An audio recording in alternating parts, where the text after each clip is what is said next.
Il a joué du Breuil, un inspecteur du guide du chemin dans L'aile ou la cuisse avec Louis de Funès. Il était l'inspecteur Mazuret dans Le Cerveau avec Bourvil et Belmondo. C'est l'un des visages les plus sympathiques du cinéma français. Je suis ravi aujourd'hui de retrouver Fernand Guillot. Bonjour monsieur. Bonjour cher monsieur de Valem. Merci de m'accueillir chez vous à Paris. Oui. Où vous résidez depuis plus de 60 ans. J'ai quand même vécu jusqu'à Bruxelles jusqu'à 25 ans.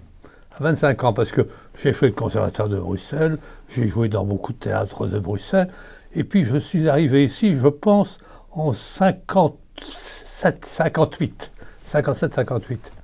Et la première pièce que j'ai jouée, c'était Romancero de Jacques Deval, avec Michel Piccoli et Nicole Courcelles.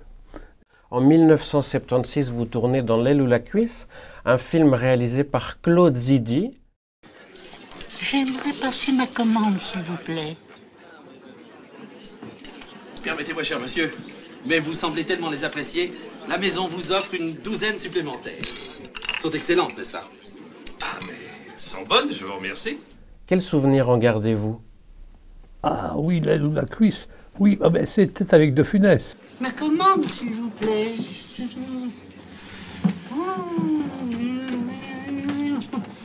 Corbeille de crudité. Je vous souhaite un bon ami. En aiguillette. Canard aux pêches en aiguillette. Et avant toute chose, une eau minérale. La suite du repas va vous combler. Oh, mon eau minérale. Allez vite mettre des glaçons dans le zoo du 5. C'est un du chemin. Je revenais d'une longue tournée, je pense. J'avais fait une longue tournée avec Nock et Robert Lamoureux, et j'avais été engagé par Zidi, mais c'était un rôle tout à fait secondaire. Hein. Mais je me suis frotté pour la première fois à Louis de Funès, qui sortait d'ailleurs d'un infarctus et qui se ménageait. Il se ménageait. Une eau minérale. C'est jamais trop frais. Voilà. Mais non, c'est pour le 5. C'est un du chemin.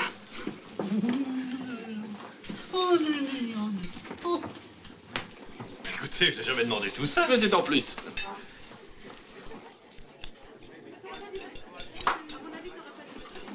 Le du chemin, c'est le 5.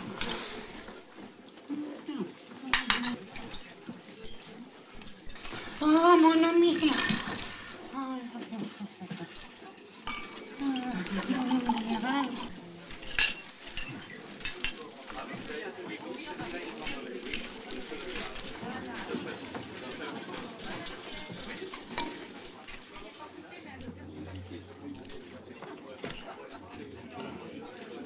La tisane.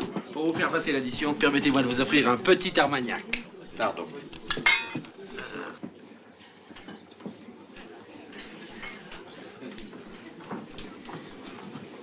Le vestiaire de monsieur. Ah, monsieur. Je crois que ça s'est bien passé. On a eu de la chance. On a fait le maximum. Heureusement que vous l'avez reconnu. Oh, mais moi, le du chemin, je les repère à 100 mètres. Ils peuvent plus m'avoir. Mais je garde un très bon souvenir. C'était une distribution brillante, et il y avait dans ce film Coluche aussi, etc. Voilà, ça très très bien, oui. Vous tournez avec Louis de Funès. Comment ça s'est passé entre vous? Oh ben, très bien. On se faisait houspiller de temps en temps, mais il était devenu beaucoup plus malléable, si j'ose dire, moins colérique, mais il était très bien. Hein. Mais surtout qu'il avait subi un accident de santé très très grave.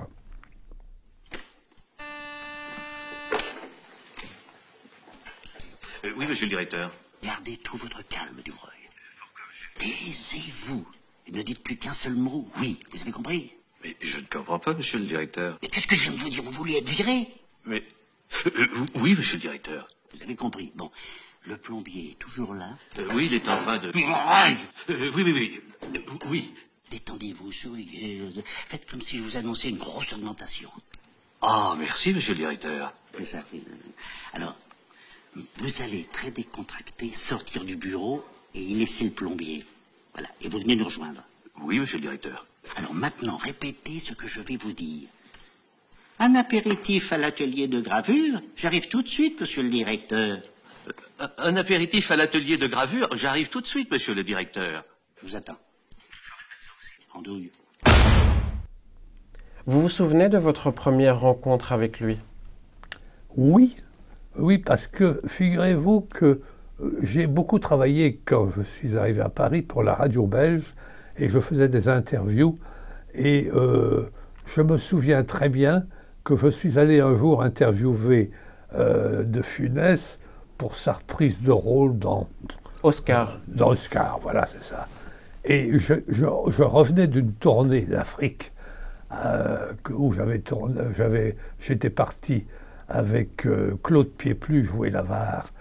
C'était une mise en scène de Jean Villard, d'ailleurs. Et c'est drôle, quand je lui ai dit, oui, je viens de jouer Maître Jacques. Ah bon, c'est drôle, ça. Et ça l'intriguait beaucoup. Et il m'a demandé, mais ça fait rire? Mais oui, la preuve, c'est qu'il a tourné le rôle à la fin de sa vie, beaucoup plus tard. Voilà, c'était en tout cas un souvenir que j'ai de Funès. Quel genre de partenaire était-il avec vous? Oh, bon, comme partenaire tout à fait correct, hein, c'est ça. C'était sans problème. Toujours en 1976, vous tournez dans Armageddon, un film d'Alain Gessua avec Alain Delon. Armageddon, j'avais été engagé pour tourner à Rome, donc je pars à Rome, et puis on me dit, vous rentrez à Paris, on vous rappellera. Et puis je retourne à Rome, et on me dit, ah mais non, tu sais pas, c'était je crois un des acteurs qui était resté à Rome, et qui me dit, ils sont à Hénin-Liétard. Ah Hénin-Liétard. Et ça a fait des problèmes, parce que moi je n'étais plus libre après, et j'ai dû compléter mon petit rôle à Hénin-Liétard au mois de janvier, alors qu'on était au mois d'octobre. Enfin, c'était ça mais c'était un peu ridicule cette histoire. Hein. Rien ne vous prédestinait à faire du théâtre et du cinéma? Si, bien sûr. L'envie? Mais l'envie, et puis parce que au collège, je déclamais très bien, je récitais des poèmes, etc. J'avais un professeur qui me poussait à ça. Enfin, j'ai même joué des rôles à la dramatique de Saint-Aubin. Je me rappelle avoir joué Cocardas dans le Bossu. Enfin, j'étais, si vous voulez, un enfant qui était destiné à ça. Et j'ai fait le conservatoire de Namur. Voilà. Et puis après le conservatoire de Namur, Bernier a voulu m'emmener à Bruxelles, où il était professeur. Et puis j'ai suivi les cours du conservatoire de Bruxelles, où je suis sorti avec un premier prix d'art dramatique, un prix d'excellence de déclamation. Enfin, c'était très bien, quoi. Bon, je pouvais vivre de mon métier à Bruxelles sans demander de subvention à mon père. Quel âge vous avez quand vous comprenez que vous avez envie de consacrer votre vie à la comédie? 18 ans. 17 ans, 18 ans.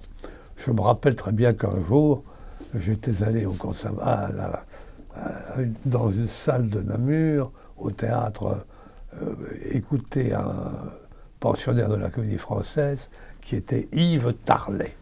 Tarlet, qui venait faire une conférence, et j'avais été ébloui de la façon dont il avait dit le curé de Langrune-sur-Mer de Paul Fort.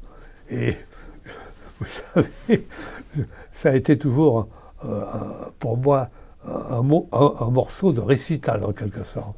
J'ai fait souvent des soirées de poétique, enfin, etc.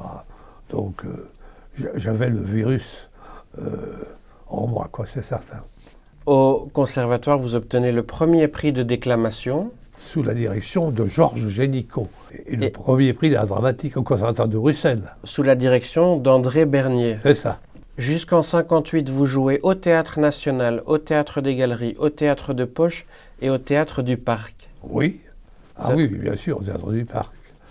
Et d'ailleurs, Oscar Lejeune m'en a beaucoup voulu quand j'ai quitté le Théâtre du Parc pour aller jouer au National. Voilà. Et puis j'ai atterri au Théâtre de Poche, enfin, et puis j'en ai eu marre et je suis parti à Paris. Quoi. Que ressentiez-vous lorsque vous étiez sur scène? Mon cher ami, beaucoup d'ivresse. Enfin, beaucoup de plaisir. C'était très, très vivifiant pour moi, c'est certain. Ça vous manque parfois, cette sensation? Oh bah oui, vous savez, je suis un vieux cheval de retour en quelque sorte. Mais oui, ça me manque, c'est sûr. C'est sûr. Au Théâtre du Parc, vous jouez notamment dans une comédie qui a eu pas mal de succès, Trois garçons, une fille, de Roger Ferdinand. Oui. Cette pièce sera diffusée en 1966 sur l'ORTF et sera la première de la série Au Théâtre ce soir. C'est exact. C'est exact. À l'époque, vous travailliez beaucoup pour la radio. Oui. Racontez-moi un petit peu. Oh, ben parce que, vous savez, comme je collaborais quand j'étais à Bruxelles à une émission qui s'appelait Ici Bruxelles, qui faisait 1 heure par semaine l'après-midi. Et un beau jour, je rencontre Jean Bernier, le défunt Jean Bernier, à la citadelle de Dinan, et qui me dit j'ai quelque chose à vous proposer. Et il me propose un jour, parce qu'il m'entendait aussi, oui, il m'entendait aussi, c'est ça qu'il avait incité à ça, il m'entendait aussi rue Bayard, où je faisais, si vous voulez, le speaker de publicité. Et il m'a confié toute une matinée, 1 fois par semaine, sur Bruxelles. Alors je menais une vie de fou parfois. Hein. Je jouais à Paris, je prenais le train pour Luxembourg, j'enregistrais des fêtes à tout le monde avec Sander Aubreuil et ma vieille copine qui s'appelait Francine Van Germay, qui était la sœur du président de l'époque de la RTBF. On enregistrait à Luxembourg 1 fois par semaine, le lundi après-midi. Le mardi matin, je revenais à Bruxelles faire le ménage en musique. Je reprenais un train pour jouer à Paris le soir. C'était quand même une vie un peu dangereuse. Les trains n'étaient pas en retard à l'époque, car je pouvais rater mon entrée. Mais à cette époque-là, je jouais un certain Monsieur Blot au Théâtre Grammont avec Michel Serrault. Donc, un acteur aurait pu me remplacer au premier acte si j'avais été en retard. Quel souvenir vous gardez de cette période très riche? Très riche, parce que là-bas au Théâtre Grammont, vous savez, j'ai rencontré un vieil ami qui vit toujours et que je vois régulièrement, qui est Daniel Prévost. Et puis il y avait Jean-Yann, qui était une force de la nature, et qui m'a fait acheter d'ailleurs des livres très passionnants. Il était un rat de bibliothèque, Jean-Yann. Alors on avait des visiteurs qui venaient le soir nous vendre des livres, etc. Bon, Jean-Yann, il y avait... Et puis Serrault, bien sûr, qui était là. Voilà. Vous arrivez donc à Paris à l'âge de 25 ans, pourtant vous dites qu'il y a des gens qui ont tenté de vous en dissuader. Oui, les acteurs de Bruxelles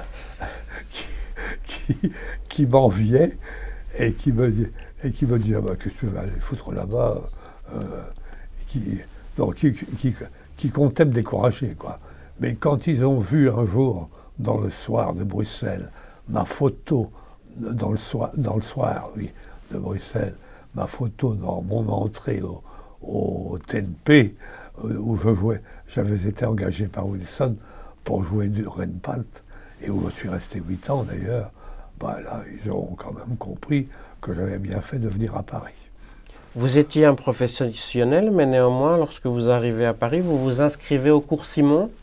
Oui, parce que il fallait faire un tour de piste chez Simon, et oui, j'ai passé un an chez Simon. Et d'ailleurs, je garde un souvenir profond parce que, comme j'avais beaucoup travaillé l'âme Goutsac, qui est un personnage belge au conservatoire, j'avais écrit un mot à Philippe, Gérard Philippe, quand il a tourné son son Lamgoutsac. Et il m'a dit non, écoute, il m'a écrit, c'est extraordinaire, Philippe. Il m'a écrit du bistrot qui était à côté du cours Simon, un mot très gentil. Non, écoutez, j'ai préféré Carmel. Je comprenais ça. Mais il était d'une grande délicatesse. J'ai eu l'occasion un jour de le raconter à sa fille, d'ailleurs. Et donc, parallèlement au cours Simon, vous devenez speaker de publicité sur Radio Luxembourg, où vous touchez vos premiers cachets. Ah ben oui, mais attendez, c'est pas seulement sur Luxembourg.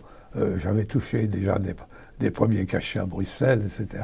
Et puis, non mais déjà, sur Luxembourg, je faisais le bon après-midi, donc à Paris. Donc j'étais déjà speaker de publicité. Et c'est ce qui a incité Bernier à me confier beaucoup plus d'importance pour des émissions belges comme La Fête à tout le monde ou Midi, Le Ménage en musique, etc. Voilà, non. Tout ça me remémore des années souvenirs très, très, très riches et très amusantes. En 1964, vous jouez dans Les Gros Bras avec Francis Blanche. Oui, c'est anecdotique. Anecdotique. Oui. Un film qui l'est moins, en revanche, en 66, c'est Le Voleur de Louis Malle. Ah ben ça oui, ça c'était très bien. C'est là où j'avais été remarqué par, comment donc, il s'appelait Louis Malle, par Louis Malle, qui avait interviewé 3 acteurs à qui il voulait confier. Il y avait notamment Christian Barbier. J'avais été préféré à Christian Barbier, l'homme de la Mancha. et donc, j'ai passé 8 jours délicieux avec Guillaumard, avec Belmondo, etc. D'ailleurs, Belmondo, chaque fois que je le rencontrais chez Lippe, il m'appelait Monsieur Vanderbuch. Voilà, parce que j'étais un banquier belge qui avait réussi et qui se vantait de ses entreprises et qui avait été cambriolé par Belmondo et sa bande. Quel est le sentiment qu'il a toujours eu pour vous, Belmondo? Très gentil. De la sympathie, de l'affection, de la tendresse? Mais tout à fait. Et puis, la preuve, c'est qu'il a un jour dit à René, j'en connais qu'un. Et puis, quand je l'ai retrouvé dans le cerveau, il était ravi, hein, c'était sans problème. Voilà. On va y revenir, mais vous avez aussi effectué une longue et belle carrière au théâtre. Quel regard portez-vous sur votre carrière théâtrale? Écoutez, elle a été classique d'abord parce que j'ai commencé à Paris, j'ai été au TNP d'abord. J'ai commencé par le théâtre de l'Atelier où j'avais joué une pièce de Dürrenmatt, Franck V, et c'est là où Wilson était venu et m'avait remarqué, il m'avait engagé pour 8 ans au TNP, quoi. Et c'est là où j'ai joué Dürrenmatt, j'ai enchaîné avec Romulus le Grand, et puis après on a enchaîné avec La Folle de Chaillot et Feuillère, et Louis Feuillère, et puis tas de bons souvenirs. Ça a été une grande époque, et j'ai beaucoup regretté que quand on lui a enlevé sa direction du théâtre national, mais j'ai continué à fréquenter Wilson dans des rôles, dans des interprétations différentes. Et puis, surtout après, j'ai enchaîné avec le théâtre des Célestins à Lyon, où j'ai rencontré Jean Meyer, que j'avais rencontré du temps du conservatoire de Paris, quand j'avais fréquenté les cours de Simon, etc. Voilà. Vous avez joué pendant 1 an et demi avec Michel Serrault dans Un certain Monsieur Blot. Oui, c'est ça. Ça, je vous en ai parlé tout à l'heure. Quel genre de partenaire était-il, Michel Serrault? Inattendu, un peu fantasque, mais très très bien. Très très bien. Un soir, vous constatez la présence du prince Albert et de la princesse Paola dans la salle. Vous en avez des souvenirs. Oui. Et d'ailleurs, je me suis permis un jour, Un jour, je faisais des reportages, parfois, et je prenais l'avion, et je crois que j'allais un jour en Afrique, et j'ai rencontré le prince Albert dans l'avion. Et je lui ai rappelé ce souvenir. Voilà. Et pour marquer le coup, sur scène, vous improvisez et prenez l'accent belge. Ah, c'est possible.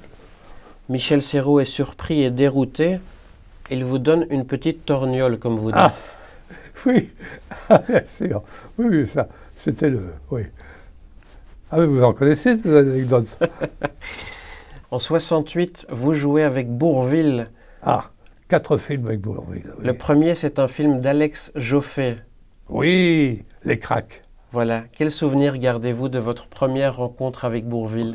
Délicieux, un homme délicieux. Nous étions toujours, presque toujours ensemble. Il était normand, et moi j'avais épousé une normande, et j'étais devenu français et normand. Et donc, il m'invitait dans sa loge à manger une pomme. Voilà. C'était, oui, très bien. Mais je jouais un douanier dans Les Cracks, oui. C'était un rôle secondaire. Mais après, je l'ai rencontré dans d'autres choses, dont Le Cerveau, notamment. Quel partenaire était-il? Délicieux, charmant. Oui. Vous le retrouvez un an plus tard dans Le Cerveau de oui. Gérard Houry. Oui. C'est un film qui vous tient beaucoup à cœur. Oui, parce que figurez-vous qu'on a fêté, il y a 1 an ou 2, le 50e anniversaire du tournage du Cerveau. Et j'étais un des seuls survivants. Oui, il y avait toujours Belmondo, bien sûr, mais il y avait peut-être Balutin, mais qui ne s'est pas dérangé. Et il y avait peut-être, c'est tout. Et moi, je me suis déplacé et je suis allé fêter les gens du Havre qui fêtaient le 50e anniversaire du tournage du Cerveau. À cette occasion, vous avez revu le film? Oui. Qu'avez-vous ressenti? Oh, ben, j'ai revu le film 10 fois. Hein. 10 fois, puisqu'il passait souvent à la télévision. Ça vous rappelle des bons souvenirs? Oui. Bourvil aimait vous inviter à dîner, c'est vrai? Oui, c'est vrai. Je me rappelle très bien qu'un jour, il m'avait dit, c'était au moment du tournage du Cerveau, il m'a dit, oui, viens dîner avec moi sous les arcades du Havre, parce que quand je te vois manger, tu me donnes faim, et ça me donne de l'appétit. Qu'est-ce que vous aimiez manger ensemble, par exemple? Mon cher, les choses étaient tellement variées que je n'ai plus cette mémoire. La dernière fois qu'on vous a vu au cinéma, c'était en 1999, comme on dit en Belgique, dans Le Vélo de Guylain Lambert. Ah, c'est ça. Non, mais j'ai fait d'autres films après. J'ai notamment fait un film, oui, Le Vélo de Guylain Lambert, je me rappelle très bien, oui. C'est ça, c'était... Avec Benoît Poelvoorde. Oui, avec Benoît Poelvoorde, mais j'ai tourné d'autres. J'ai fait un film aussi avec... Muriel Robin. Muriel Robin, oui. Vous le citez, là? Marilyn. Marilyn, oui. Oui, Marilyn, c'était un jeune réalisateur. Un jeune réalisateur, mais très, très connu. Mehdi Charef. Quel est le film qui a le plus compté entre ces deux-là, entre Le Vélo de Guylain Lambert et Marilyn? Marilyn était plus intéressant, bien entendu, que Le Vélo de Guylain Lambert. Oui, non. Vous avez vu la dernière production de Muriel Robin à la télévision? Non. Je ne sais plus. Qu'est-ce que c'était? Elle a joué tous ses sketchs les plus connus oui, dans un seul et même film. Oui, d'accord. Oui, bien sûr. C'est une femme que j'aime beaucoup. C'était il y a 20 ans, ces deux films. Vous aimeriez encore jouer? Mon cher, plus personne ne me demande. Je pensais qu'on allait m'appeler comme grand-père. Il n'est pas trop tard. Ah oui, voilà. Non, pourtant le cinéma belge a tellement pris d'importance que j'ai souvent rencontré à Cannes les frères Dardenne, par exemple. Mais ils n'ont jamais eu l'idée de m'appeler. J'ai été donc pendant 20 ans membre de l'Assemblée générale du Festival de Cannes. Et j'étais donc chaque fois invité. Et j'ai rencontré là des tas d'amis. Enfin, c'était très intéressant. Très intéressant. Je représentais d'ailleurs la Fédération Force ouvrière en tant que membre de l'Assemblée générale du Festival de Cannes. Quel est votre meilleur souvenir? Non, bien entendu, mes années TNP, parce que j'ai joué là quand même avec des gens importants, ne serait-ce que Edwige Feuillère, Robert Hirsch, il y avait aussi d'autres acteurs très très importants. Enfin, c'était la même meilleure époque, oui. Lorsque vous vous retournez sur votre carrière, que vous inspire le coup d'œil dans le rétroviseur? Je ne regarde jamais dans le rétroviseur. Non, écoutez, je crois que j'ai mené une carrière extrêmement variée, parce que j'ai à la fois fait de la radio, j'ai été à toute époque présentateur à la télévision belge, j'ai été acteur, et dans des maisons aussi variées que le Théâtre de Poche à Bruxelles ou le Théâtre du Parc, que le TNP ou le Théâtre de l'Atelier à Paris, qui était pour moi vraiment une référence, puisque c'est là où Wilson est venu m'engager. J'ai quand même, alors le Théâtre des Célestins, parce que là j'étais sous la férule de Meyer, qui avait été un grand metteur en scène de la Comédie Française, et avec qui j'ai joué un très beau rôle pendant 8 ans au Théâtre des Célestins. Et puis quand même des théâtres privés, comme Brialy avec Édouard VII, le théâtre Édouard VII, Désiré. Et puis il y avait aussi, j'ai joué au Bouffe Parisien, une pièce avec Jean Marais, qui s'appelait, c'était une pièce tirée de Renan, enfin, etc. Bon, je ne me rappelle plus le titre, mais j'ai joué avec Jean Marais et Raymond Jérôme d'ailleurs. Enfin, je ne peux pas choisir, vous savez, j'ai vraiment eu beaucoup de chance, beaucoup de variété dans ma carrière, et j'en bénis le ciel chaque fois. Et surtout, j'ai réussi à préserver une famille qui est unie. J'ai épousé une femme charmante, qui a maintenant 85 ans, qui m'a donné 2 fils, un fils et une fille, et nous avons 6 petits-enfants qui tous se portent bien. 4 petits-fils du côté de Jérôme, mon fils, et du côté de ma fille Catherine, une fille qui fait des études de médecine et un garçon qui fait des études d'ingénieur électronicien. Que demander de plus, mon cher? Alors, je veux bien que vous m'engagez encore, mais mon bonheur est complet. Oui, vous semblez être un homme heureux. Oui, oui, oui. La Belgique ne vous a jamais manqué? Si. J'ai vécu longtemps en Belgique. J'avais encore mon frère que j'ai perdu malheureusement il y a quelques mois. C'est certain. C'est certain.